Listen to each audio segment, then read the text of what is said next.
Bapak Ibu, kita minta pertolongan Tuhan.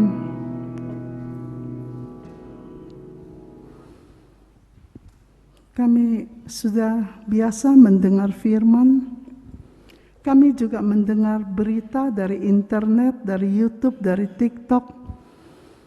Tuhan tolong supaya kami tidak samaratakan suara Tuhan dengan suara dunia. Beri kami hati seorang murid, beri kami hati yang terbuka untuk diisi, dikembangkan sehingga kami bertumbuh dalam pengenalan akan Tuhan.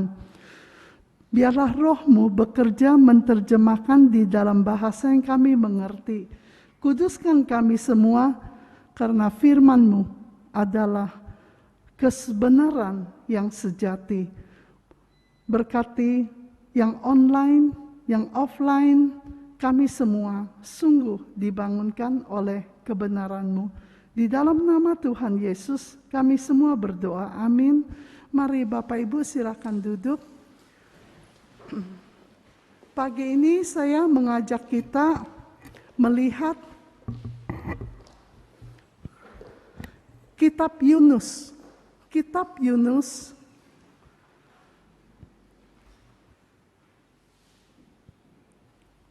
beberapa di antara kita sudah pernah mendengar Yunus.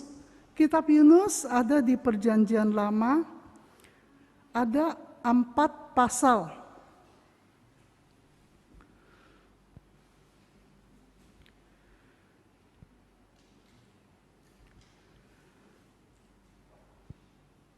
Saya membaca pasal 1 ayat 1 dan 2, kemudian pasal 3 ayat 1, 2, dan 3. Datanglah firman Tuhan kepada Yunus bin Amitai, demikian. Bangunlah, pergilah ke Niniwe, kota yang besar itu. Berserulah terhadap mereka, yaitu Niniwe, karena kejahatan Niniwe telah sampai kepadaku. Pasal 3 ayat 1. Datanglah firman Tuhan kepada Yunus untuk kedua kalinya demikian. Bangunlah, pergilah ke Niniwe, kota yang besar itu, dan sampaikanlah kepadanya seruan yang kufirmankan kepadamu. Ayat 3, bersiaplah Yunus, lalu pergi ke Niniwe sesuai dengan firman Allah.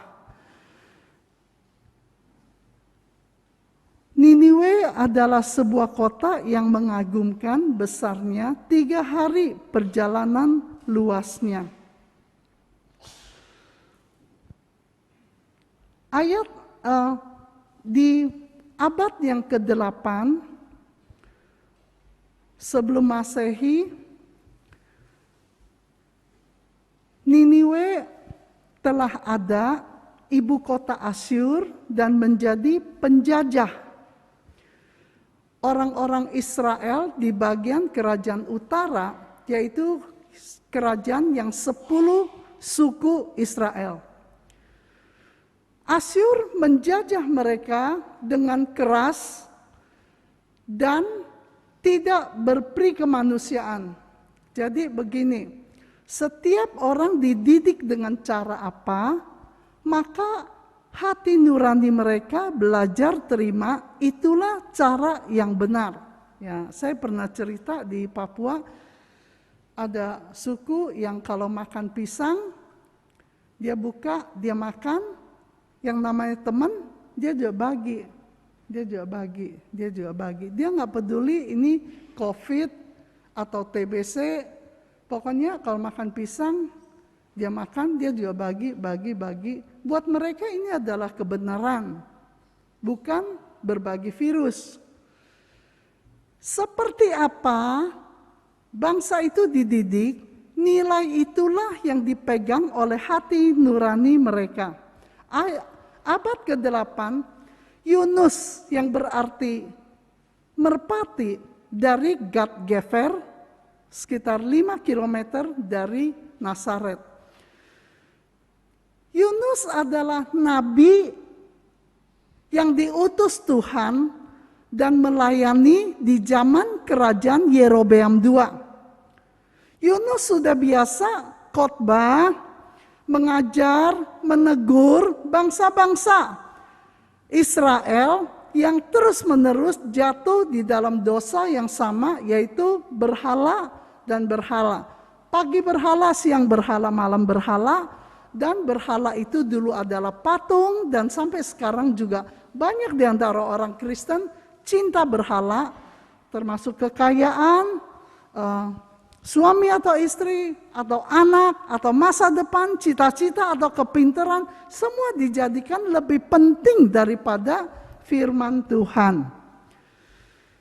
Yunus melayani di sana mempunyai satu gambaran, Allah itu menegur Israel demi kebaikan Israel.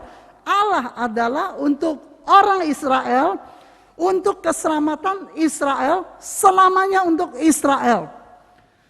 Yunus lupa bahwa Allah menciptakan bangsa Israel bermula dari Abraham yang tidak bisa ada anak, dan Abraham, Tuhan berkata, melalui kamu dan keturunanmu semua bangsa akan diberkati.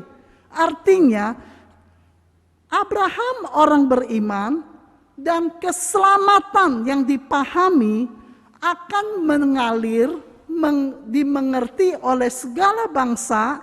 Artinya Tuhan adalah Tuhan yang mengasihi dan mau menyelamatkan segala bangsa, bukan seperti yang Yunus pikirkan, hanya Israel. Kami.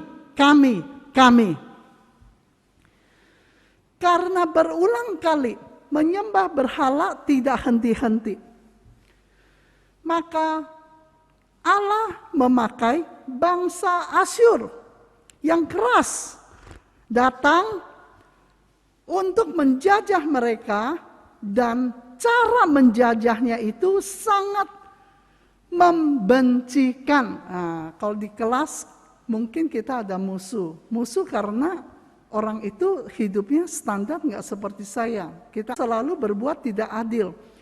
Ini bangsa Israel, satu musuh yang membencikan. Kenapa? Kalau orang Israel di dalam penjajahan itu mereka melawan, maka orang yang ketangkap, orang Asyur tidak tedeng aling-aling. Dia bawa ke padang gurun, dia potong tangan, dia potong kaki. Kamu nggak bisa hidup dan terjemur di tengah-tengah pada hutan di padang belantara sampai kamu tewas.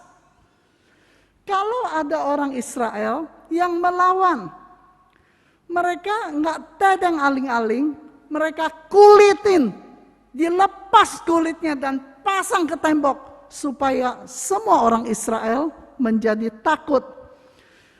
Kalau ada orang yang melawan, berani mengatai Asyur dengan keras, Asyur akan mencabut lidah mereka sampai keluar, supaya mereka tidak mampu berkata apa-apa.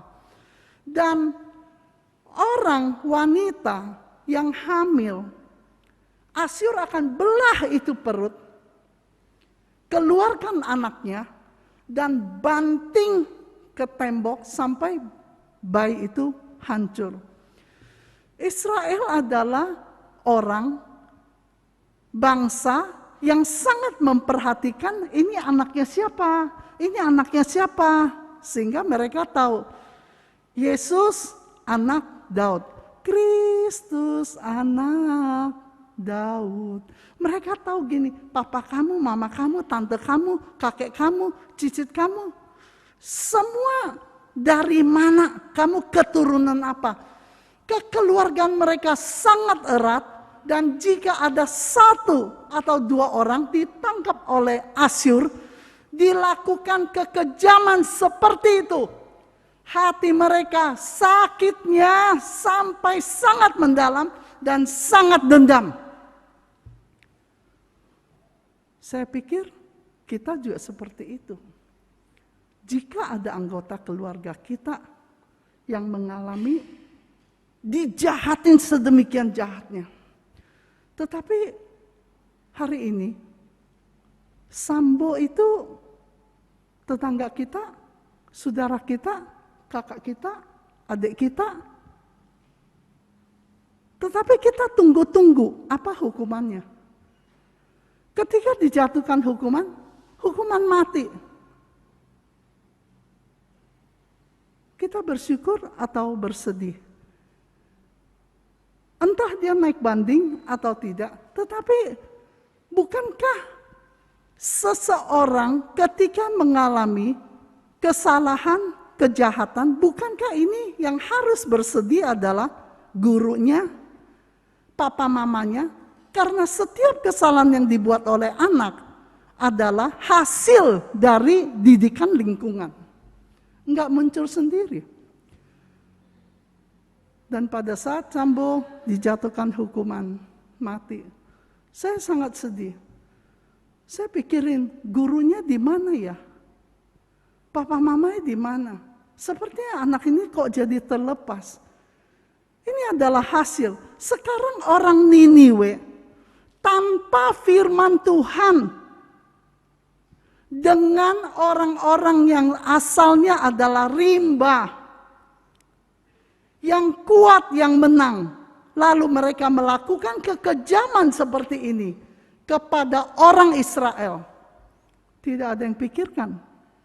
Tetapi Yunus hanya berpikir, dia jahat, dia kejam, dia tidak peri kemanusiaan. Karena Yunus membandingkan perilaku mereka dengan ajaran firman Tuhan. Tetapi Yunus tidak berpikir bahwa mereka tidak ada firman.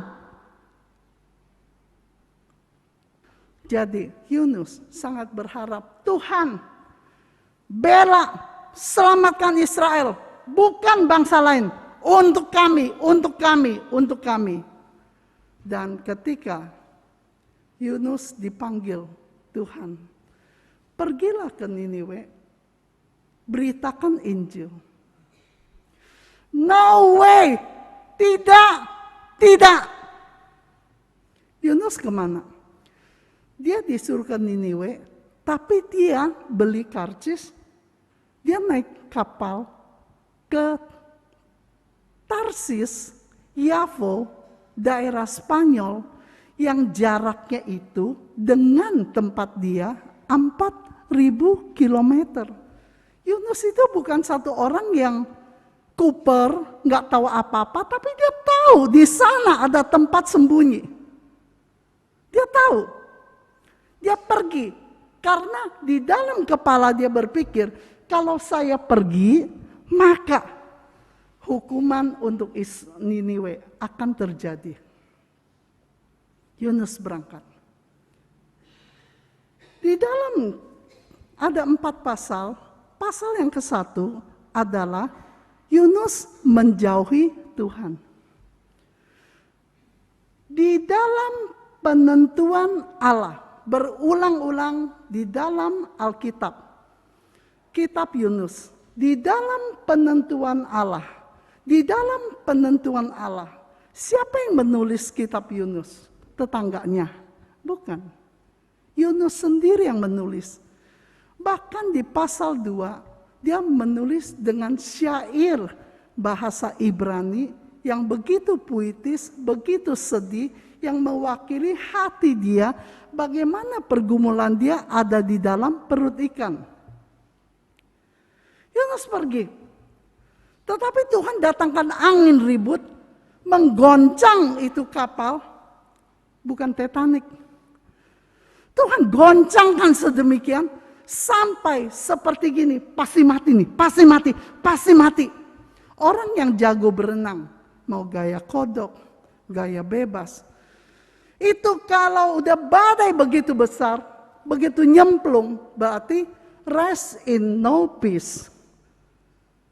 Di dalam kapal itu adalah bangsa lain yang mempunyai pemahaman begini, jika ada malapetaka, maka orang-orang di dalam kapal itu harus diundi siapa penyebab malapetaka ini. Undi, keluar nama Yunus. Siapa kamu? Iya, saya Yunus. Saya takut sama Tuhan. Saya melarikan diri. Saya Yunus, saya penyebab. Ini bagaimana supaya kita semua hidup? Buang saya ke laut. Coba ya kalimat ini. Buang saya ke laut artinya menyerahkan seluruh hidupnya untuk binasa. Tadinya dia adalah hamba Tuhan yang menyerahkan seluruh hidupnya untuk Tuhan. Sekarang menyerahkan seluruh hidupnya untuk melawan perintah Tuhan. Lempar saya ke laut. Dilempar. Kapal selamat. Alkitab menulis atas penentuan Tuhan. Artinya Allah yang perintahkan. Ikan besar datang masuk. Katanya sih nama ikannya paus sperma. Ada ikan yang lebih besar lagi dari paus. Mulutnya dibuka, itu mulutnya buka aja, lebih berlipat-lipat kali tinggi badan orang. Jadi yang makan tuh bukan ikan teri. Ikan besar, begitu buka, masuk. Pengetahuan, ilmu pengetahuan, uji coba, ikan besar. Dimasukin hewan. Dalam 30 menit, hewan itu hancur karena enzim zat asam yang di dalam perut ikan itu untuk mengolah semua makanan yang masuk. Tuhan juga memberikan enzim di dalam mah kita yang dikatakan itu bisa ukuran untuk menghancurkan seng. Apakah mungkin Yunus 3 hari 3 malam di dalam? Dia sangat menderita dan dikatakan begini.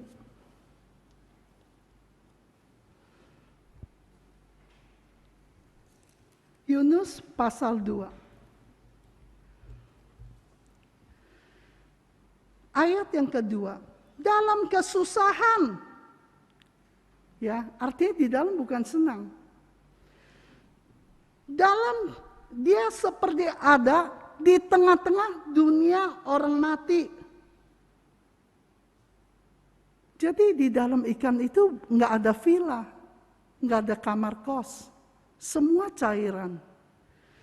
Dikatakan dia terlempar sampai ke pusat lautan, dirangkum oleh arus air, gelora dan gelombang melingkupi dia terusir dari hadapan sesama manusia. Dan segala air mengepung dan mengancam dia. Yunus nggak membawa alat napas loh. Keadaannya begitu sulit yang sangat mematikan melawan asam dari perut ikan.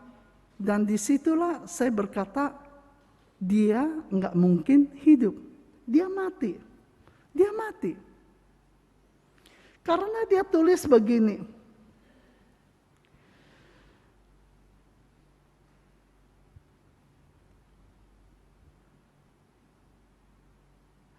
Ayat yang ke-6b, ketika itulah engkau naikkan nyawaku dari dalam liang kubur. Ini posisi di dalam perut ikan.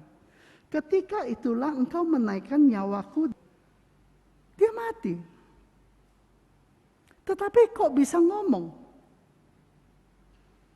Kain membunuh Habel. Dia pukul adiknya sampai darahnya mengalir. Alkitab mencatat, darah adikmu, Habel, berseru kepadaku. Artinya apa? Setiap orang ketika hidup mempunyai relasi dengan Tuhan, sampai mati pun hancur seluruh tubuh, relasi itu tidak akan putus. Tetap bisa berkomunikasi dengan Tuhan. Berbahagia kita yang menerima Tuhan Yesus dan ada satu relasi dengan Allah kita. Apapun yang terjadi, kita tetap akan relasi, entah kita hidup ataupun mati, dan relasi itu akan terus sampai selama-lamanya bersama Tuhan di surga. Murid sekolah minggu nyanyi Yunus bagaimana? Yunus di perut ikan pom pom pom. Yunus akan ngomong, jangan bercanda ya, gue gak demen tuh lagu tuh. Ya, jangan ngomong kayak gitu ya, lu kira seru ya di dalam perut ikan? Hah? Setengah mati dan gue mati di situ. Pom pom pom apa? Pom pom pom orang mati? Tidak. Dan pergumulan seperti ini membawa Yunus berpikir, jika Tuhan memberikan perintah, jangan dianggap enteng. Saya gak lakukan gak apa-apa. Enteng, saya melarikan diri, Tuhan tidak berdaya. Menuju 4.000 kilometer, Tuhan datangkan ikan besar, bawa dia terus sampai kembali lagi. Dimuntahkan, Alkitab mencatat, Yunus dimuntahkan ke darat. Kok bisa tepat?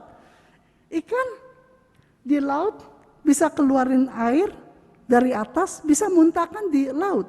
Tetapi dimuntahkan, inilah yang dikatakan atas perintah Tuhan, atas penentuan Tuhan. Lalu Yunus dilemparkan ke darat. Remaja saya di gereja di Sunter, waktu masih SD, teman-teman bercanda, lempar ke kolam, pegang 4 orang, 2 yang tangan, 2 yang kaki, 1, mereka nggak terlatih untuk lempar orang kan, 2, 3, nggak masuk kolam, ada di sisi tepi kolam. Itu jarak lemparnya nggak seperti kapal ikan besar lempar Yunus, karena ikan besar tidak bisa mencapai untuk sisi pesisir. Pasti dari jauh, badan dia besar, dia lempar.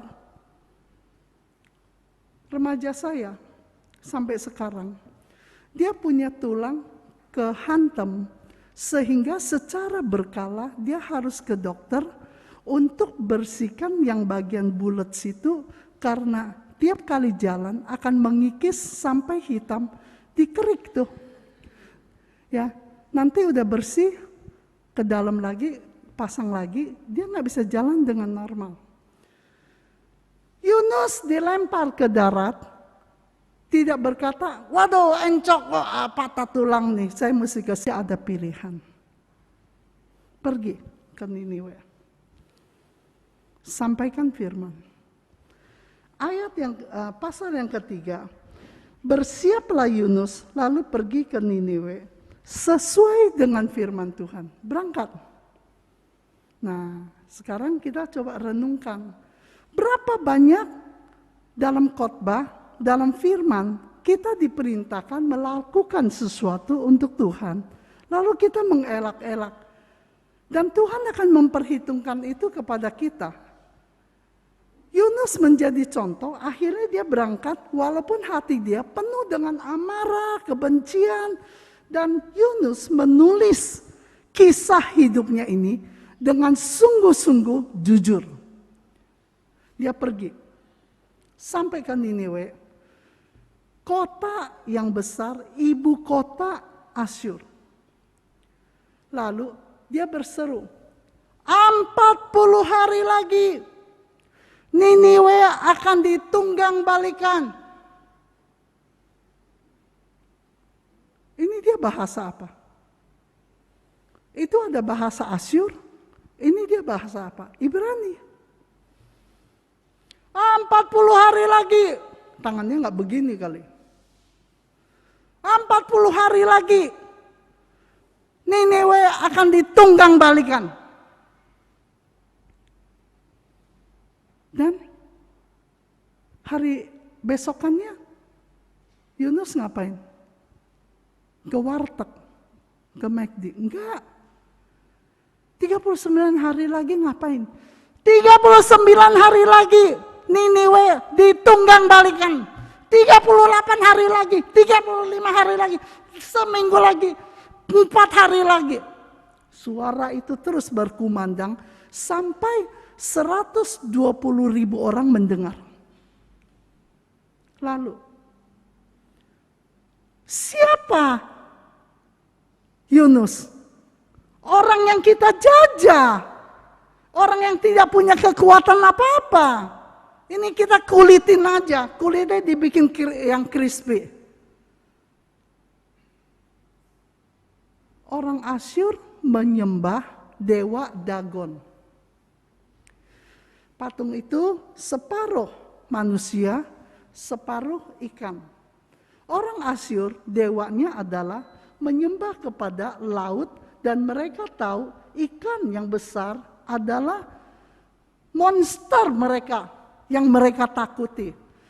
Sekarang dewa yang paling mereka takuti, dari situ keluar tuh Yunus, cerot. Artinya dewa ikan aja enggak berkuasa terhadap Yunus. Dewanya aja kalah. Maka ketika Yunus berkata 40 hari lagi Niniwe akan ditunggang balikan, mereka bertobat. Yunus berseru 15 hari lagi, 10 hari lagi, 5 hari lagi, sampai hari H. Yunus kemana?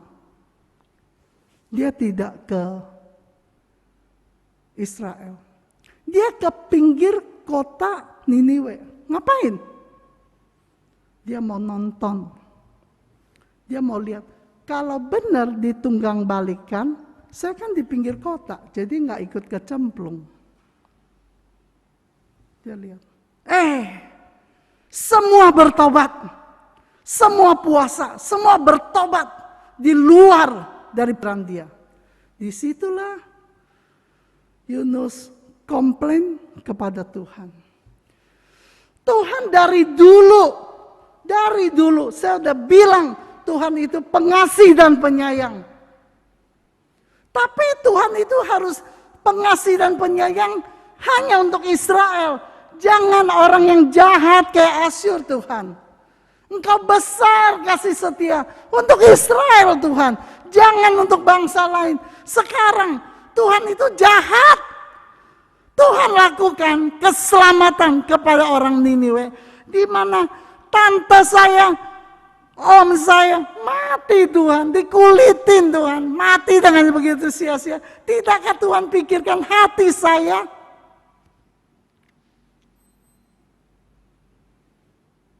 Dia komplain, dan Tuhan menghibur. Tuhan memberikan pohon jarak atas penentuan Tuhan. Muncul pohon jarak, menaungi dia, AC alam, terhibur sekali. Tetapi AC-nya cuma 1 hari. Besokannya, atas penentuan Tuhan, ada ulat menggerek batang pohon itu, layu dan mati. Yunus marah lagi. Kenapa AC saya dicopot? Tuhan harus memelihara saya karena saya adalah hamba Tuhan.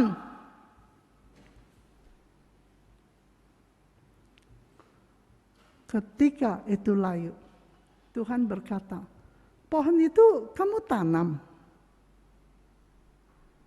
Pohon itu kamu siramin. Pohon itu kamu kasih pupuk kah? Pohon itu kamu tumbuhkan? Kamu tidak ada andil apapun kok marah. Orang Niniwe 120.000 orang yang tidak bisa membedakan tangan kiri dan tangan kanan. Artinya apa? Mereka tidak tahu mana yang benar, moral mana yang salah. Mereka tidak ada firman Tuhan. Tetapi Tuhan pelihara mereka menjadi satu bangsa yang besar dan kuat untuk menghukum orang Israel yang melakukan penyembahan berhala. Mereka nggak ngerti, nggak ada yang ngajar. Lalu mereka bertobat. Layakkah kamu marah? Yunus berkata, selayaknya saya marah. Ketika pohon jarak ini hilang, dia marah lagi. Tuhan bertanya, layakkah engkau marah? Tuh Yunus berkata, selayaknya aku marah sampai mati.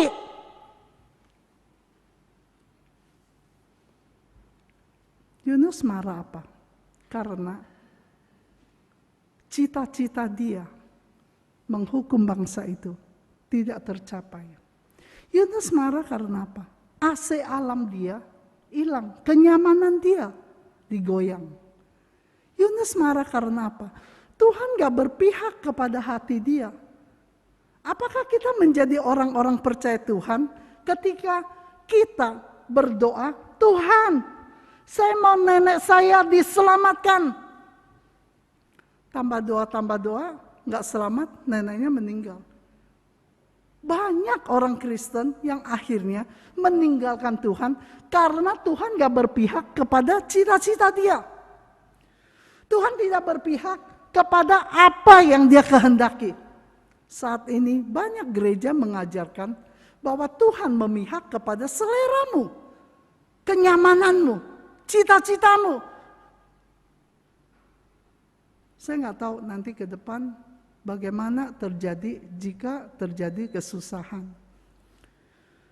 Pada saat Tuhan tidak berpihak, layakkah kita marah dengan mengambil sikap meninggalkan Tuhan? Jawabannya tidak. Lalu Yunus menulis ini di pasal 4. Kita bisa berkata, Yunus telah mengaku dengan jujur sikap-sikap dia yang tidak benar di hadapan Tuhan. Mana mungkin di dalam perut ikan dia keluarin tab HP untuk ketik, wah kegelincir nih, ada lumut nih, terus video. Enggak, tetapi pada saat semua dia udah mengerti, dia pulang ke rumah. Weh, papa pulang. Ya. Papa, selamat pulang. Kita jalan-jalan. Enggak, papa mau duduk di kamar. Mau ngapain? Mau nulis. Siapa Allah sesungguhnya yang sebetulnya mencintai segala bangsa seperti yang dikatakan kepada Abraham. Bukan kepada yang saya pikir bahwa hanya untuk Israel, hanya untuk kami, hanya untuk GKI, hanya untuk IPK. Tidak. Tetapi Tuhan kita adalah Tuhan segala bangsa. Dan Tuhan mau melalui Abraham, segala bangsa diberkati. Melalui orang beriman, segala bangsa diberkati. Pada saat kita sudah beriman, kita berpikir percaya saja cukup. No. Percaya saja adalah titik awal mengenal Tuhan. Seperti Yunus, sudah percaya di dalam hari-hari berikutnya, dia makin diajak Tuhan bertualang. Dan hari ini dia menulis kitab Yunus adalah satu gambaran. Akhirnya benar, Tuhan adalah untuk semua, bukan hanya kita. Apakah ada di antara kita mau terima Tuhan yang begitu luas, yang begitu dalam kasih-Nya? gereja mengadakan pembinaan penginjilan. Supaya bisa menjawab orang-orang yang menginjili, kamu bawa Injil, kamu berseru kepada orang-orang yang belum percaya. Nggak bisa, saya belum bisa, saya belum ada jurus. Kungfu saya baru belajar 5 jurus. Itu 9 jurus, saya nggak bisa. Lalu gereja adakan pembinaan. Yang daftar kehitung jari. Artinya apa? Buat saya yang penting rumah saya nggak ada malapetaka, cukup. Jangan. Mari kita belajar seperti Yunus. Ketika Tuhan memberikan tawaran, kita memberi diri untuk belajar karena kita hari ini selamat pun. Karena ada orang lain yang sudah berjuang sampai kita bisa ada di gereja ini. Mari kita juga berjuang, mendoakan, berjuang untuk banyak orang boleh diselamatkan. Misi Yunus ke Niniwe adalah misi dari kita menuju keluar. Mari kita berjuang. Mari kita berjuang. Mari kita berdoa.